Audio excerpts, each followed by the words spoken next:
انہوں نے یہ بڑا بلنڈر کر دیا ہے اور انہوں نے کہا ہے جی کہ شہزاد اکبر صاحب آپ کے بھائی اس وقت حراست میں ہیں، آئیے پاکستان کے اندر ان کو چھڑائیے۔ تو وہ معاملات جو اسلام آباد ہائی کورٹ کے اندر جہاں رینجرز اور دیگر جو ادارے ہیں پولیس سمیت وہ کہہ رہے تھے کہ ہمیں نہیں پتا کس نے اغوا کیا، وہ کہاں گئے، تو یہ بڑا بلنڈر مار کے عطا تارڑ نے تسلیم کر لی ہے کہ وہ جو مراد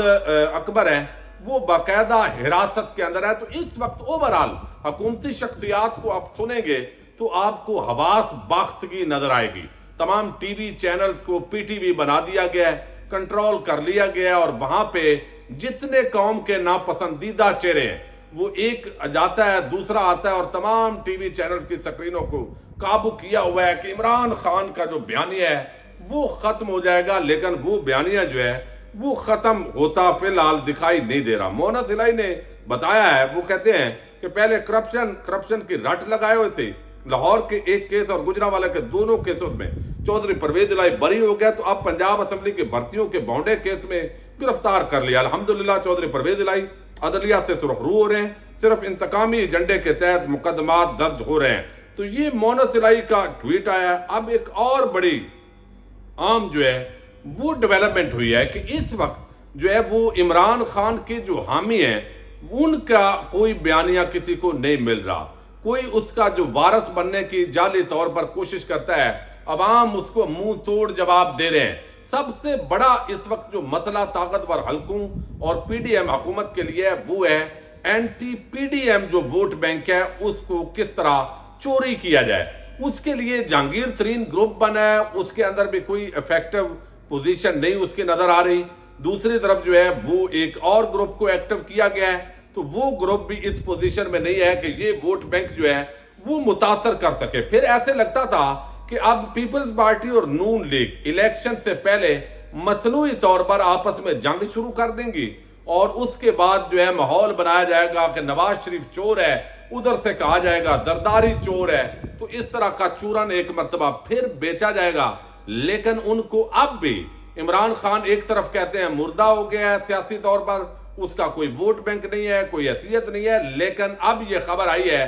کہ پنجاب کے اندر پیپلز پارٹی اور نون لیگ آپس میں اتحادی کے طور پر سیٹ ایڈجسٹمنٹ کرنے جا رہے ہیں، لیکن اب بھی ان کو لگتا ہے کہ عمران خان کا ووٹ بینک جو ہے ان کو متاثر کرے گا۔ وہ جس کو بھی ٹکٹ دیں گے، اگرچہ دھاندلی نہیں بہت بڑا دھاندلا ہوگا، آپ اندازہ کریں نگران حکومت آپ کے پاس موجود ہو اور وہ نگران حکومت مکمل طور پر پیپلز پارٹی اور نون لیگ کے نوکر کا کردار ادا کر رہی ہو، وہ نگران نہ ہو، وہ باقاعدہ پارٹی بن چکی ہو، پھر جو انتظامیہ ہے وہ اس کے انڈر ہے، تو انتظامیہ بھی فریق بن چکی ہے اینٹی پی ٹی آئی، اور دوسری طرف جو اس وقت الیکشن کمیشن ہے وہ مکمل طور پر جانبدار دکھائی دے رہا ہے۔ وفاقی حکومت جو گرانٹس کا اعلان کر رہی ہے، بجٹ انہوں نے پیش کرنا ہے، اس میں انہوں نے زمین آسمان کے کلابے ملا دینے ہیں۔ تو اس صورتحال کے باوجود بھی عمران خان ٹف ٹائم دے رہا ہے، اور اب یہاں پر یہ ایک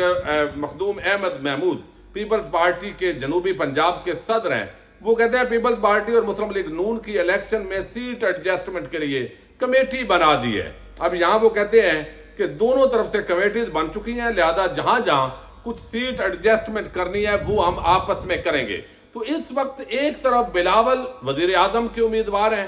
دوسری طرف شہباز شریف یا مریم نواز وہ امیدوار بننا چاہتے ہیں۔ نواز شریف کی واپسی کا جو راستہ ہے وہ ہموار کیا جا رہا ہے۔ تو اس ماحول میں سب کی جو نظریں ہیں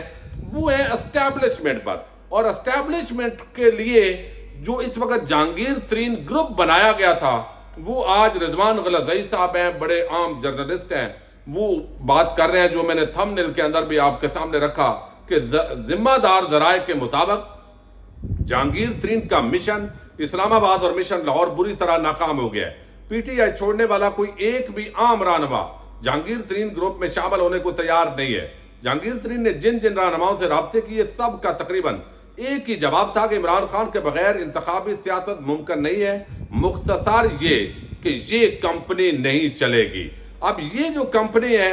اس کمپنی نے بھی بغیر نہیں چلنا، اور وقتی طور پر ابھی یہ ساری چیزیں نظر آ رہی ہیں، لیکن آپ دیکھیں گے کہ یہ دوبارہ پرویز الہی کو گرفتار کریں، باقیوں کے لیے کریں، غیر ملکی مبصرین کو باقاعدہ دعوت نہ دینے کا فیصلہ آیا ہے کہ وہ بھی نہیں دیں گے تاکہ ہم نے دھاندلی نہیں دھاندلا کرنا ہے۔ تو اس وجہ سے یہ ساری چیزیں ہوں تو الٹیمیٹلی دونوں پارٹیز جو اس وقت پیپلز پارٹی اور نون لیگ ہیں وہ چاہیں گی کہ ان کا وزیر اعظم ہو، ان کو اکثریت دی جائے، پنجاب میں پیپلز پارٹی کو حصہ دیا جائے، بعض لوگوں کی جو الیکٹیبلز ہیں ان کی شمولیت کو ممکن بنایا جائے، اور اس ماحول میں جو ایک پارٹی وزیر اعظم بنے گی اور جو نہیں بنے گی وہ پھر ظاہر ہے طاقتور حلقوں پر اس کا بوجھ آئے گا، جو بھی کمٹمنٹس ہیں۔ تو یہ کمپنی بغیر زیادہ ٹائم کے لیے چلتی دکھائی نہیں دے رہی، چونکہ اس وقت جتنے بھی ایلیمنٹس اکٹھے ہیں وہ صرف بغض عمران اور عمران خان اور تحریک انصاف کو کچلنے کے لیے بغیر ان کا اتحاد ہے۔ اور اگر جہانگیر ترین گروپ مضبوط ہوتا ہے تو پیپل نون لیگ کو پنجاب میں اور زیادہ ٹف ٹائم ملے گا۔ تو یہ نہیں ہو سکتا کہ وہ کوئی پی ٹی آئی کا ووٹ بینک تقسیم ہوگا، یہ مغالطہ بھی دور ہو گیا، چونکہ اینٹی عمران پرو عمران دو حصوں میں اس وقت عوام کی رائے بڑھ چکی ہے۔ دیکھتے ہیں اب مزید یہ جو کمپنی ہے